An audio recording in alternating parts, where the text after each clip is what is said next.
trying to transfer all your sins. That really, when a person does a sin, you're supposed to be killed.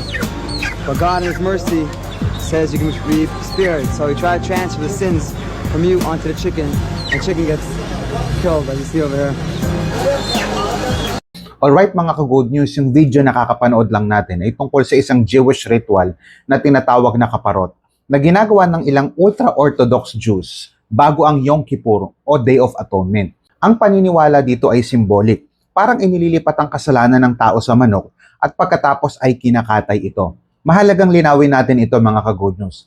Hindi lahat ng Jewish people ginagawa ito at may mga Jewish leaders din mismo na hindi sang-ayon sa ritual na ito. Ano ba ang sinasabi ng Bible tungkol dito? Tara, pag-usapan natin yan. Una, the reality of sin. Malinaw ang sinasabi ng salita ng Diyos.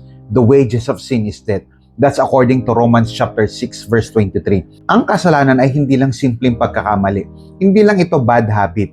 Ang kasalanan ay may kabayaran. Kaya sa Old Testament, may sacrificial system. Hindi dahil gusto ng Diyos ang dugo, kundi dahil ipinapakita niya na may presyo ang kasalanan. Pero mahalagang tandaan natin mga ka-good news, ang animal sacrifices noon ay temporary covering lamang. Hindi nito kayang baguhin ang puso ng tao at hindi nito tuluyang inaalis ang kasalanan. Pangalawa, the limitations of animal sacrifice. Dito nagiging malinaw ang problema. Sabi ng Hebrews chapter 10 verse 4, it is impossible for the blood of bulls and goats to take away sins. Mga ka-good news, kung ang toro at ang kambing na bahagi ng mosaiklo ay hindi sapat para tuluyang burahin ang kasalanan ng tao, paano pa kaya ang manok? Ka-good news, ang kasalanan ng tao ay moral at spiritual. Hindi ito basta external ritual lang. Walang hayop ang kayang magdala ng guilt, shame, at rebellion ng puso ng tao. Pangatlo, let's talk about the true lamb. Dito pumapasok ang good news. Nang makita ni John the Baptist si Jesus Christ, ang sabi niya, "Behold the Lamb of God who takes away the sin of the world." That's according to John chapter 1 verse 29. Hindi ritual, hindi tradisyon, hindi pa ulit-ulit na sakripisyo, si Jesus Christ mismo.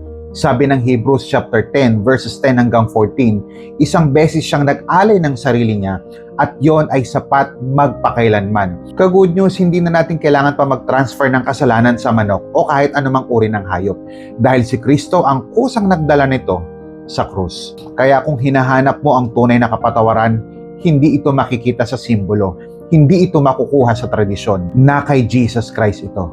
Ka-good news, Jesus didn't just cover sin, He conquered it. What are your thoughts? I-type mo sa comment section. Pag-usapan natin.